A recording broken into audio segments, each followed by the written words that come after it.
ഇനി എല്ലാ ആഘോഷങ്ങളും കവിതയിൽ നിന്നാകും. കവിത ഗോൾഡൻ ഡയമണ്ട്സ്. നെല്ലായ ഗ്രാമപഞ്ചായത്തിന്റെ കർഷകദ്രോഹ നടപടി അവസാനിപ്പിക്കുക എന്ന ആവശ്യമുന്നയിച്ച് നെല്ലായ പഞ്ചായത്ത് സ്വതന്ത്ര കർഷക സംഘം കമ്മിറ്റിയുടെ നേതൃത്വത്തിൽ പഞ്ചായത്ത് ഓഫീസിന് മുൻപിൽ പ്രതിഷേധ സമരം നടത്തി. 17 പാടശേഖരങ്ങളിലായി 570 ഏക്കർ ഭൂമിയിലാണ് നെല്ലായ പഞ്ചായത്തിലെ കർഷകർ കൃഷി ചെയ്യുന്നത്.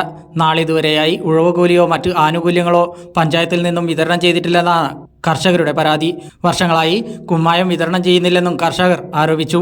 ഇതോടെയാണ് ഗ്രാമപഞ്ചായത്തിന്റെ കർഷകദ്രോഹ നടപടി അവസാനിപ്പിക്കണമെന്നാവശ്യപ്പെട്ട് സ്വതന്ത്ര കർഷക സംഘം പഞ്ചായത്ത് കമ്മിറ്റിയുടെ നേതൃത്വത്തിൽ പഞ്ചായത്ത് ഓഫീസിന് മുന്നിൽ പ്രതിഷേധ സമരം സംഘടിപ്പിച്ചത്. മുസ്ലിം ലീഗ് ജില്ലാ പ്രസിഡന്റ് മരക്കാർ മാരായമംഗലം പ്രതിഷേധ ധർണ ഉദ്ഘാടനം ചെയ്തു.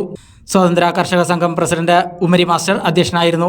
രായൻ കീഴ്ശ്ശേരി, മുസ്ലിം league panchayat president Hamzath Madala, മേലാടയിൽ Vapputty, KP Muhammad, Jafar Molur, Madala Muhammad Ali, VP Ali, കോടിയിൽ മരക്കാർ, മലയിൽ മുസ്തഫ തുടങ്ങിയവരും പങ്കെടുത്ത് സംസാരിച്ചു.